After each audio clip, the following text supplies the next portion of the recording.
성경 말씀은 이사야서 61장 1절에서 3절까지입니다. 지난 주일에 말씀드린 것처럼 과거에 있었던 상처들이나 가슴 아픈 사건들이 시간이 지남에 따라 우리의 의식에서는 점점 잊혀지는 것 같은데 사실은 그것들이 우리의 잠재의식으로 다 내려가서 고스란히 저장되어 있습니다. 우리의 잠재의식 안에 남아있는 그 기억들은 지금까지 우리의 성품 형성에 그리고 마음 자세에 부정적인 영향을 끼쳐왔습니다. 그 결과 많은 사람들이 왜곡된 성품과 부정적인 마음 자세를 가지고 살고 있습니다. 그런데 왜곡된 성품이나 잘못된 마음 자세는 우리의 인생에 여러 가지로 부정적인 영향을 끼칩니다.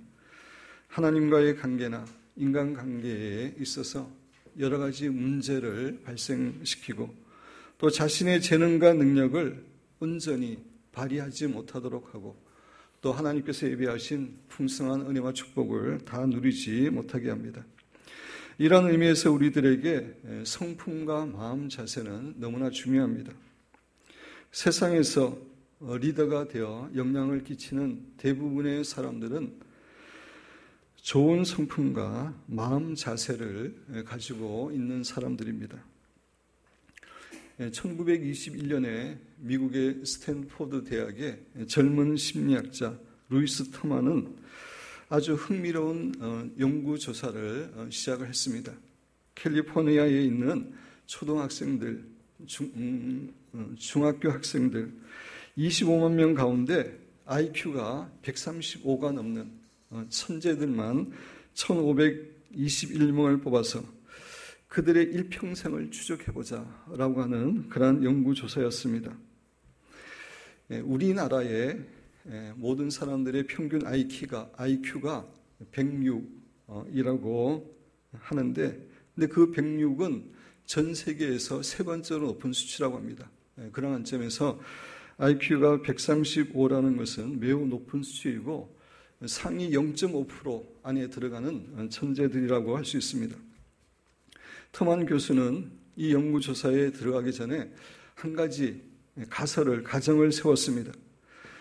장차 이 천재 아이들이 미국의 각계각층에서 최고의 엘리트가 되어서 성공적인 인생과 지위를 누리게 될 것이다. 이렇게 가설을 세웠습니다. 이것은 사람들이 충분히 상식적으로 세울 수 있는 그런 가설이라고 할 수가 있습니다.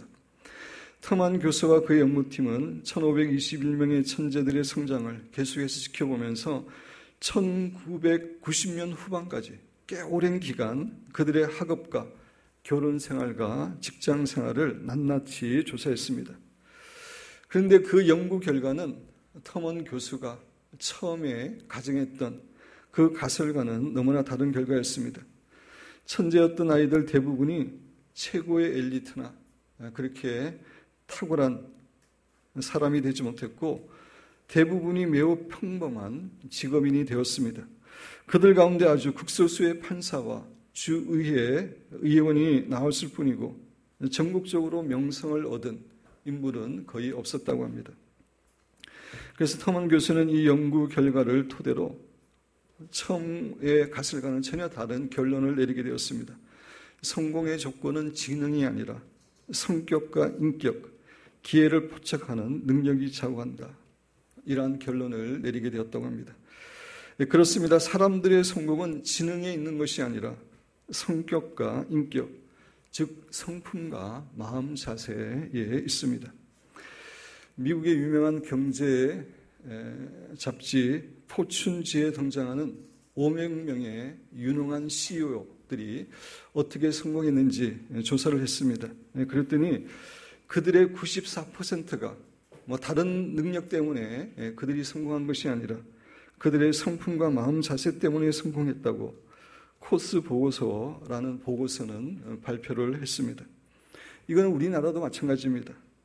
얼마 전 한 기업 연구소가 기업의 채용 면접관들의 면접 평가 기준을 조사했습니다.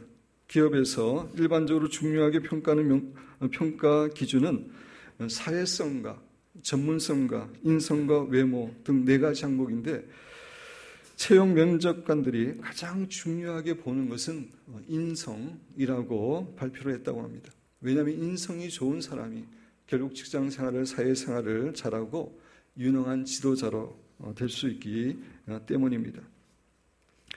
그렇습니다. 세상에서 성공하고 행복하게 살아가는 사람은 머리가 좋은 사람이 아니라 성품과 마음 자세가 좋은 사람들입니다.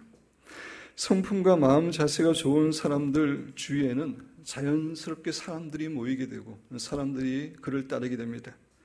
그래서 그들은 자신도 모르는 사이에 지도자의 위치에 서게 되는 것입니다. 여러분 교재 척스윈들 목사님 이 글은 내가 너무나 좋아하기 때문에 종종 인용하는 내용인데 정말 내용이 중요합니다. 제가 읽으면서 설명드립니다. 미국의 유명한 아주 영향을 끼치는 귀한 목사님인데 내가 오래 살면 살수록 삶에 대한 자세가 얼마나 많은 영향을 끼치는가에 대해 더욱더 뼈저리게 깨닫게 된다. 나에게 자세는 사실들보다 더욱 중요하다. 어떤 객관적인 사실들, 사건들, 상황보다 중요하다는 겁니다. 자세는 과거보다도, 교육보다도, 돈보다도, 환경보다도, 실수들보다도, 성공보다도, 그리고 사람들이 생각하고 말하고 행동하는 것보다도 더욱 중요하다. 자세는 외모나 재능이나 기술보다도, 기술은 실력을 말하는 건데 더 중요하다. 자세는 회사나 교회나 가정을 훌륭하게 만들 수도 있고 그것들을 파괴할 수도 있다. 하루하루를 어떻게 살아갈 것인지에 대한 자세를 우리가 매일매일 선택할 수 있다는 사실을 기억하는 것은 참으로 중요하다. 우리는 과거를 변화시킬 수는 없다. 또 다른 사람들이 어떤 방식으로 행동한다는 사실을 변화시킬 수도 없다. 우리는 또한 필연적으로 발생하는 일들을 변경할 수도 없다. 하나님의 뜻 가운데서 자연의 여러 가지 재해 이런 것들은 변경할 수도 없습니다. 우리가 할 수 있는 다 한 가지 일은 우리가 갖고 있는 하나의 줄을 연주하는 것인데 우리가 연주할 수 있는 하나의 줄인데 그것은 바로 우리의 자세이다. 나는 나의 인생의 10%는 나에게 발생한 일들이고 나의 인생의 90%는 그것에 대한 나의 반응이라는 사실을 확신한다. 이 말이 무슨 말이냐면은 우리에게 발생하는 그 사건들, 실제적으로 인생을 살아가면서 발생하는 사건들이 우리에게 영향을 미치는 것은 10%밖에 안 되고 그 사건들에 대한 우리의 해석과 반응이 우리의 인생의 90%의 영향을 미친다는 말입니다. 그것은 여러분들에게도 사실이다. 우리는 우리의 자세에 대한 책임이 있다. 또 휴 다운스라는 분은 행복한 사람은 일련의 좋은 환경을 가진 사람이 아니라 일련의 좋은 자세들을 가진 사람이다 라고 주장을 했습니다. 우리가 세상에서 성공하고 행복하게 살아가는 비결은 다른 것에 있는 것이 아니라 우리의 성품과 우리의 마음 자세에 달려 있습니다. 그래서 교회에서 성도들을 목자나 지도자로 세울 때도 가장 중요하게 보는 것이 성품과 마음 자세입니다. 신앙이 성장한다는 것은 다른 것이 아니라 우리의 성품과 마음 자세가 조금씩 더 주님을 닮아가는 것이기 때문입니다. 사람의 성품과 마음 자세는 전염성이 있습니다. 부정적이고 삐딱한 시각과 마음 자세, 변덕스러운 마음을 가진 사람들은 주위의 사람들에게 그런 잘못된 시각과 마음 자세를 전염시킵니다. 자기만 불행하게 살아가는 것이 아니라 그래서 주위의 사람들도 불행하게 살도록 영향을 미칩니다. 반면에 긍정적인 시각과 올바른 마음 자세와 한결같은 마음을 가진 사람들은 주위의 사람들에게 올바른 시각과 마음 자세를 전염시킵니다. 그들은 자신도 행복하게 살아가면서 다른 사람들에게도 행복하게 살아갈 수 있도록 영향을 끼치는 것입니다. 그래서 우리 교회에서도 목자나 지도자를 세울 때 가장 중요하게 보는 것은 물론 홀리 가이드를 어떻게 하고 있나 보지만 그거 못지않게 그 사람의 성품과 마음 자세를 가장 중요하게 봅니다. 그 사람이 갖고 있는 성경 지식이나 학력이나 세상에서의 지위나 그 사람이 얼마나 오랫동안 교회 생활을 했는가, 이것이 뭐가 중요하겠습니까? 신자에게 가장 중요한 것은 성품과 마음 자세입니다. 사랑하는 성도 여러분, 그리고 학생 여러분, 세상에서 행복하게 살고 영향을 끼치는 사람들은 머리가 좋고 학력이 좋은 사람이 아니라 성품이 좋고 마음 자세가 올바른 사람임을 잊어서는 안 됩니다. 그런데 우리의 성품과 마음 자세는 우리가 이 세상에서 행복하고 영향력 있는 삶을 살기 위해서만 필요한 것이 아닙니다. 내적 치유 첫 번째 시간에 여러분에게 말씀드렸지만 인간의 본질은 마음입니다. 하나님은 우리의 마음을 보시는 분입니다. 우리가 영원한 천국에서 가장 귀하게 평가받는 것은 우리의 성품과 마음 자세입니다. 우리의 성품과 마음 자세는 이 땅에서뿐만 아니라 영원한 하늘나라에서도 너무나 중요한 것입니다. 이러한 의미에서 과거의 상처와 아픈 기억을 통해서 만들어진 우리의 왜곡된 성격이나 잘못된 마음 자세는 반드시 치유돼야 됩니다. 이번 내적 치유에 대해서 설교하고 실습하는 동안에 사랑하는 여러분과 저의 마음의 상처와 아픔들, 그런 것들이 치유되어서 우리의 왜곡된 성품과 마음 자세도 치유되는, 곤충을 받는 그런 축복된 시간이 되기를 바랍니다. 지난 주일에 내적 치유의 정의에 대해서 간단히 말씀드렸지만 우리가 내적 치유를 더 깊게 풍성하게 경험하기 위해서 좀 더 내적 치유가 무엇인지 알 필요가 있습니다. 그래서 내적 치유에 대해서 조금 더 설명하기를 원합니다. 첫째로 내적 치유는 과거의 상처와 고통으로부터 해방시켜 주는 것입니다. 다시 말씀드립니다. 내적 치유는 과거의 상처와 고통으로부터 해방시켜 주는 것입니다. 쉬운 예를 들어서 설명하면은 과거에 유산을 경험한 여성은 아기를 새롭게 임신했을 때 이 아이가 또 유산되지 않을까? 출산하는 동안 계속해서 불안하고 염려하는 가운데 살아갈 수 있습니다.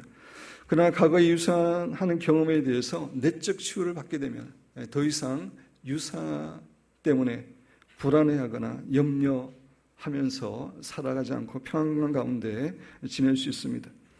또 과거에 범한 큰 죄로 인해서 심한 죄책감을 갖고 살아가는 사람이라 할지라도 내적 치유를 받게 되면 남은 인생은 자유롭게 살아갈 수 있게 됩니다. 사도 바울과 사도 베드로가 바로 그런 사람이었습니다. 이렇게 내적 치유는 과거의 상처와 고통, 그것이 죄책감이든 열등감이든 수치감이든 간에 그런 것들부터 해방시켜 주는 것입니다. 그래서 이번에 내적 치유 시간에는 죄책감, 열등감, 수치감 이런 거 하나하나에 대해서 좀 깊게 살펴보면서 치유받는 그런 시간을 가지려고 합니다. 두 번째 내적 치유는 과거의 사건들에 대해 새로운 시각으로 바라보게 하는 것입니다. 다시 한번 말씀드립니다. 내적 치유는 과거의 사건들에 대해 새로운 시각으로 바라보게 하는 것입니다. 어떤 여성은 자신이 어렸을 때에 자기의 아버지가 결코 자기에게 무섭게 대해주지는 않았지만 사랑한다는 고백도 하지 않고 따뜻하게 허거해 주지 않고 그래서 자기 아버지에 대한 그런 상처가 있었습니다. 그런데 어느 날 기도하는 가운데 자기 아버지의 6살 때의 모습을 기도하는 가운데 보게 되었습니다. 그때 아버지의 어머니가 할머니가 갑자기 돌아가시게 되었고 그래서 그 일로 인해서 큰 상처를 받고 방 한쪽 구석에서 정말 외롭게 웅크리고 있는 아버지의 모습을 보게 되었습니다.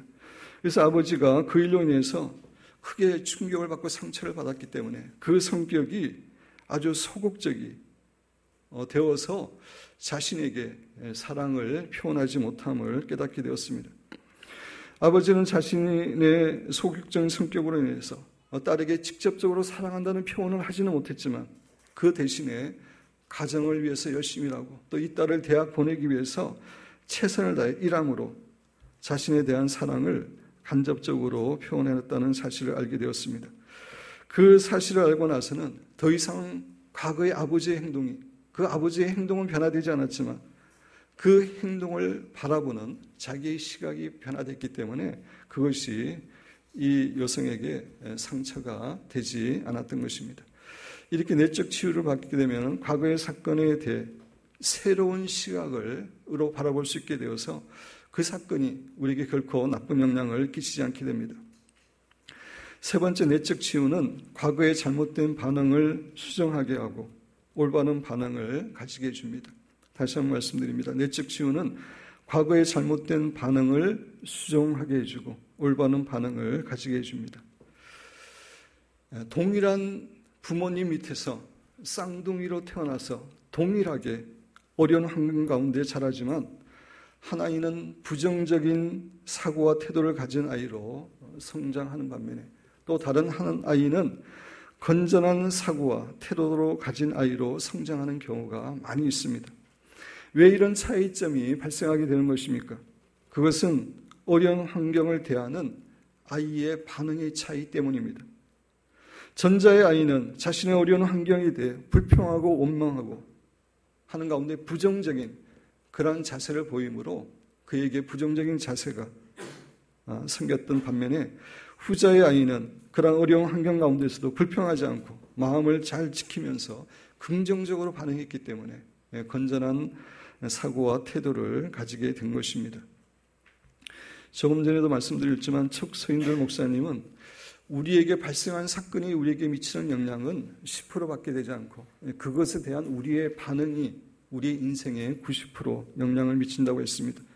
사실 많은 사람들이 과거의 사건들에 대해서 잘못된 반응을 보이므로 더 많은 상처와 아픔을 당하게 된 것입니다. 이러한 의미에서 내적 치유는 과거의 사건들에 대해 우리가 잘못 반응한 것들을 다 버리고 올바른 자세로 반응할 수 있도록 치유하는 것입니다.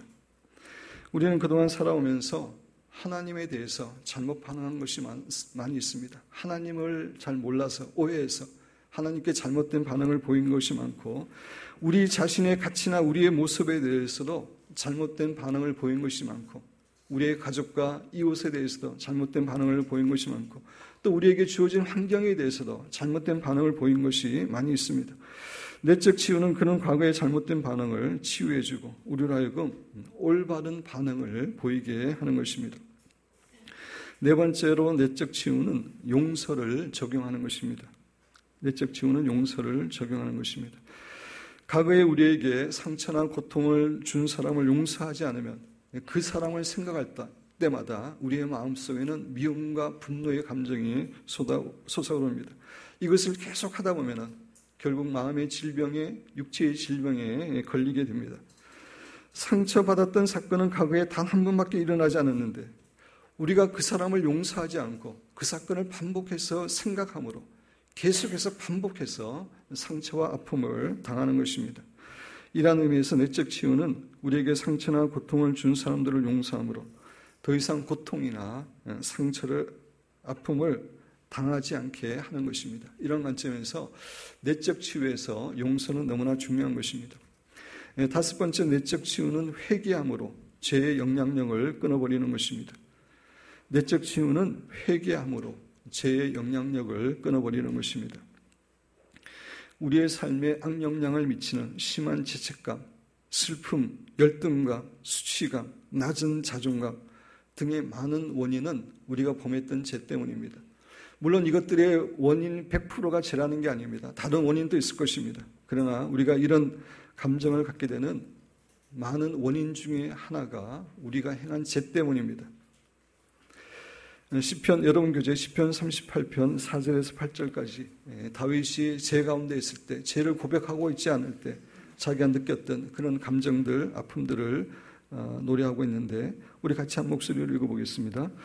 내 죄악이 내 머리에 넘쳐서 무거운 짐 같으니 내가 감당할 수 없나이다. 내 상처가 썩어 악취가 나오니 면 까닭이로소이다.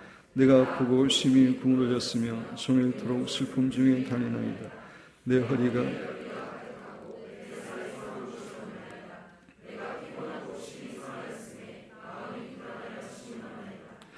우리가 죄를 범하게 되면 아무래도 우리에게 부정적인 감정을 가지게 됩니다. 가지게 합니다. 따라서 우리는 우리의 죄를 하나님 앞에서 철저히 회개함으로 죄로부터 오는 죄책감이나 슬픔이나 열등감이나 수치심이나 낮은 감을 치유할 수 있습니다. 그래서 여러분 교재에 보면은 마이크 플린과 더그 그레그 내적 치유와 영적 성숙이라는 책에서 이렇게 말합니다. 성경이 보여주는 또 하나의 진리는 우리의 죄는 우리의 내면을 상하게 하지만 회개는 우리의 감정을 치유한다는 것입니다. 우리가 죄를 범하게 되면은 우리의 감정이 내면이 상하게 되어 있습니다. 그러나 회개는 우리의 마음을 치유해 줍니다.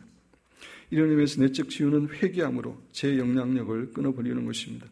여섯 번째 내적 치유는 기도와 선포로 조상으로부터 내려오는 악영향을 끊어버리는 것입니다. 내적 치유는 기도와 선포로 조상으로부터 내려오는 악영향을 끊어버리는 것입니다. 우리 모든 인간은 조상과 부모님으로부터 내려오는 영향을 받습니다. 베드로전서 1장 여러분 교재 18절에 보면 너희가 알거니와 너희 조상이 물려준 헛된 행실에서, 이전 번역에서는 망령된 행실이라고 이제 번역하고 있는데, 조상으로부터 내려오는 망령된 행실이 있습니다. 헛된 행실이 있습니다. 또 출애굽기 20장 4절 5절에서 하나님이 주신 말씀인데 우리 한 목소리로 읽어보겠습니다. 너를 위하여 새긴 우상을 만들지 말고 또 위로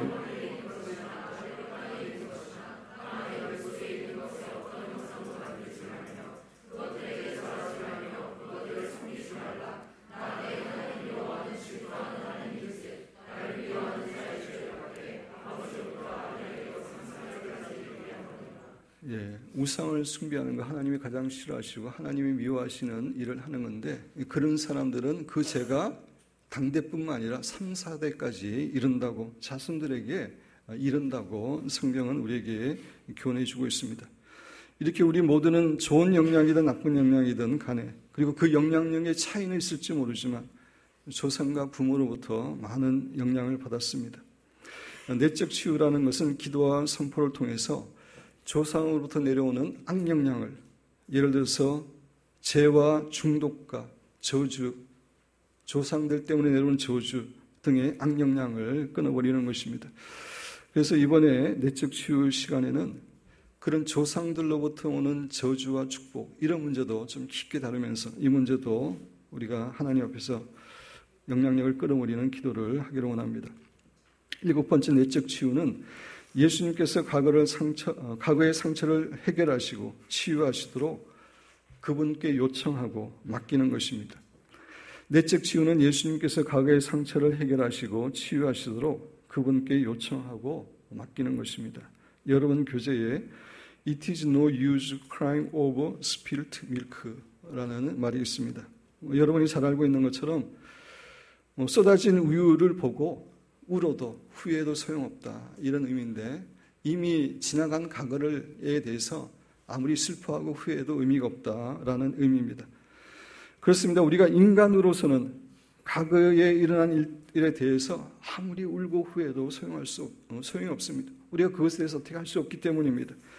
그러나 우리가 믿고 있는 하나님은 과거의 사건을 치유하실 수 있는 분입니다. 왜 그렇습니까? 여호와 하나님께는 모든 시간이 현재이기 때문에, 여호와 그 하나님 우리가 살펴봤지만 현재이기 때문에 우리가 과거의 사건에서 받았던 악영향에서 우리를 해방시켜 줄 수 있습니다. 하나님은 과거의 사건 그 자체는 없애주지 않습니다. 그것은 진리이기 때문에 없애주지 않지만 그 과거의 상처로부터, 과거의 사건으로부터 받는 부정적인 영향력에서는 우리를 치유해 주십니다. 우리가 상처받고 고통을 당하던 그 장면 안에 예수님께서 나타나셔서 여러 가지 행동을 하시고 말씀하시는 것을 통해서 우리가 치유됩니다. 그래서 내적 치유할 때에 우리가 고통이나 상처를 받았던 그 장면, 그곳에서 예수님께서 행동하시고 말씀하시는 것, 보는 것, 그것이 매우 중요합니다. 이러한 의미에서 내적 치유는 예수님께서 우리의 과거의 상처를 해결하시고 치유하시도록 그분께 요청하고 맡기는 것입니다. 제가 이렇게 다시 한번 내적 치유에 대해서 자세하게 여러분에게 설명을 드린 이유는 우리가 내적 치유에 대해서 자세히 잘 알고 있어야지만이 더 풍성한 내적 치유를 경험할 수 있기 때문입니다. 남은 시간에는 태내에서의 치유에 대해서 함께 살펴보면서 그것을 위해서 기도의 시간에 함께 기도하는 시간을 가지려고 합니다. 지난주 그 나무 그림을 통해서 우리가 어떻게 잘못된 성격과 마음 자세를 갖게 되는지 간단히 설명을 드렸습니다. 밑에 여러 가지 뿌리가 되는, 우리의 눈에 보이진 않지만 땅속에 있는 뿌리가 되는 원인들이 있어서 우리의 눈에 보이는 이런 성격들을 갖게 되었음을 제가 말씀드렸습니다. 오늘은 그 밑에 있는 뿌리 가운데 1번과 2번에 대해서 좀 설명을 드리려고 합니다.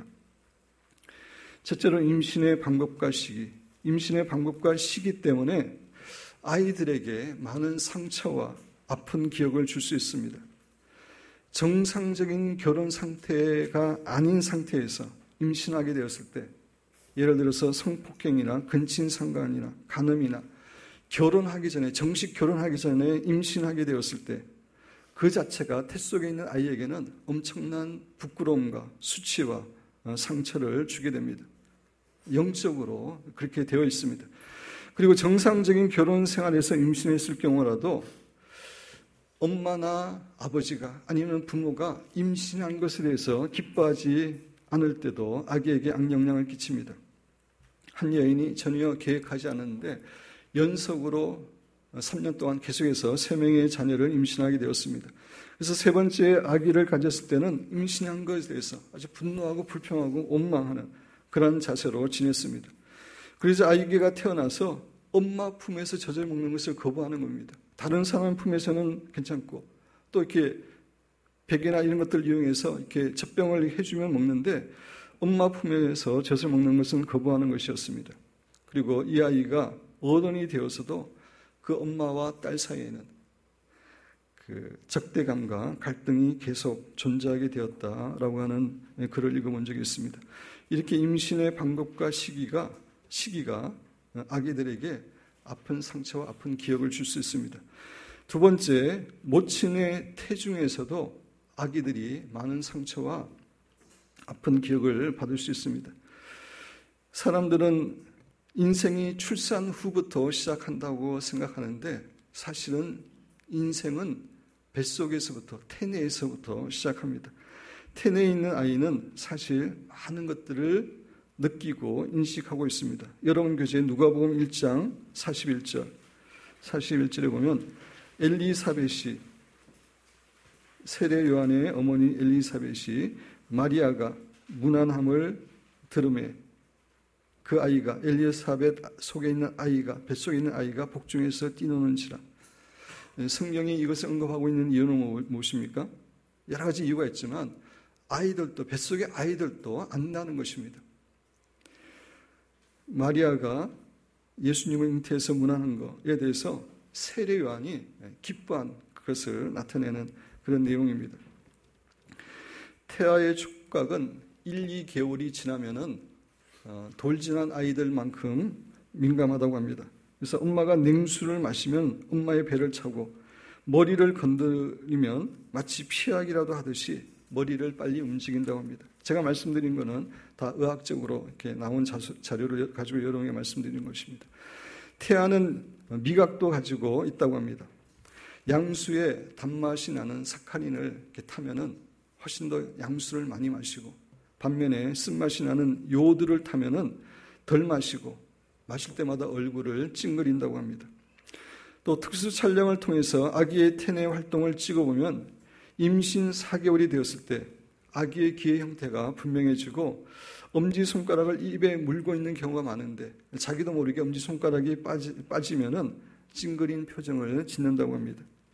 6개월 이후부터는 청각이 발달해서 귀를 기울이고 있는 그런 모습이 많이 보이는데 주로 엄마의 심장 박동 소리를 많이 듣는다고 합니다. 그래서 애들이 뱃속에서 심장 박동 소리를 듣기 위해서 그 오른쪽이 아니라 왼쪽에 훨씬 더 70% 정도는, 임신 기간 동안 70% 정도는 왼쪽에 위치하는데 그것이 엄마의 박동 소리를 듣기 위한 것이라고 합니다. 아기를 임신한 엄마의 심리 상태는 태아의 뇌 발달에 큰 영향을 미치는데 엄마가 늘 불안해할 때는 그게 태아에게 전달이 돼서 뇌 발달이 정상적으로 이루어지지 않는다고 합니다. 그리고 임신 중에 엄마가 어떤 음식을 먹고 건강 상태가 어땠는지도 태아의 뇌 발달에 영향을 미친다고 합니다. 인간의 그 뇌가 태아에 있을 때 가장 많이 발달하고 한 3살 때까지 거의 이제 뇌가 자란다고 합니다. 그 태 속에 있을 때 엄마의 건강 상태나 엄마가 먹은 영양, 음식들 이러한 것들에 영향을 받는다고 합니다. 멕시코의 어느 불황민을 대상으로 연구를 했습니다. 이 불황민은 영양실조에 시달리고 있었는데 그래서 태어난 아기들의 IQ를 검사해 보니까 평균 이하였다고 합니다. 그래서 실험하는 사람들이 이곳에 있는 임산부를 두 그룹으로 나눴습니다. 한 그룹은 아주 좋은 음식을 줘서 영양분 있는 음식을 먹이고 한 그룹은 과거대로 그대로 먹게 했는데 나중에 결과를 보니까 영양분 있는 음식을 먹은 엄마들이 출산한 아이들의 머리가 상대적으로 컸고 신체적 성장과 언어 획득 능력이 훨씬 더 빨랐다고 합니다. 이런 의미에서 엄마의 육체적 건강, 정서적 건강이 태아에게 영향을 미치는 것입니다. 또 부모의 부부 관계도 태아에게 엄청난 영향을 끼칩니다. 영국의 그레스고 대학의 데니스 스토트 박사가 1,300명의 아기와 가족을 대상으로 조사를 했습니다. 조사를 했더니 화목한 부부에 비해서 아주 갈등이 심한 이렇게 싸우는 부부에게서 장애자가 태어날 확률이 2.5배가 높았다고 합니다. 불안한 부부 생활을 하는 부모의 아이는 공포에 잘 빠지고 약하고 신경질적인 아이로 태어날 확률이 5배나 높았다고 합니다. 이 외에도 부모가 뱃속에 있는 아이를 좋아했거나 좋아하지 않은 것, 아이에게 큰 영향을 끼칩니다. 부모가 남자 아기를 원했는데 여자 아기로 태어났을 때, 여자 아기를 원했는데 남자 아기로 태어났을 때 그 자체도 뱃속에 있는 아이에게 엄청난 부담감과 상처를 주게 됩니다. 또 뱃속에 있을 때 아버지가 어머니에게 폭력을 가한 것, 이것도 태아는 자기에게 강한 걸로 이렇게 느끼기 때문에 큰 공포와 충격으로 남게 됩니다. 또 어머니가 그 기간 동안에 충격적인 사건이나 그런 경험을 하게 되더라도 그것이 고스란히 태아에 있는 아이에게 영향을 미친다고 합니다. 그래서 이런 공포와 충격이 아기의 잠재 의식 안에 남아서 계속해서 그것이 그 사람의 일평생에 부정적인 영향을 끼치는 것입니다. 근데 우리가 태 속에 있었을 때, 우리가 태 속에 있을 때 받았던 상처와 아픔들, 그런 것들을 전혀 기억하지 못합니다. 그러나 하나님께서는, 전능하신 하나님께서는 다 아십니다. 그래서 태 속에 있었을 때 우리가 받은 상처와 아픔들, 그것들을 치유해 주시기 위해서 하나님께 기도하고 하나님 의뢰할 때 하나님께서는 우리가 받았던 치유받아야 될 그러한 사건들, 내용들을 그림으로 보여주시거나 또는 이렇게 말씀해 주십니다. 저도 미국에서 내적 치유를 배우면서 내적 치유를 받았고 그 이후도 여러 내적 치유를 했지만 그 태중에 있을 때에 그런 많은 것들에 대해서 하나님이 보여주시고 말씀하시고 치유하시는 것을 경험했습니다. 그래서 오늘은 특별히 우리가 태 속에 있었을 때 받았던 상처와 아픔들이 치유되는 그런 기도를 하기를 원합니다. 아무쪼록 이 시간을 통해서 하나님께서 우리의 태중에 있을 때의 상처와 아픔을 치유함으로 그것이 현재 우리에게 미치고 있는 그런 악영향도 끊어지고 하나님의 축복 가운데 살아가는 여러분과 제가 되기를 주님의 이름으로 축원드립니다.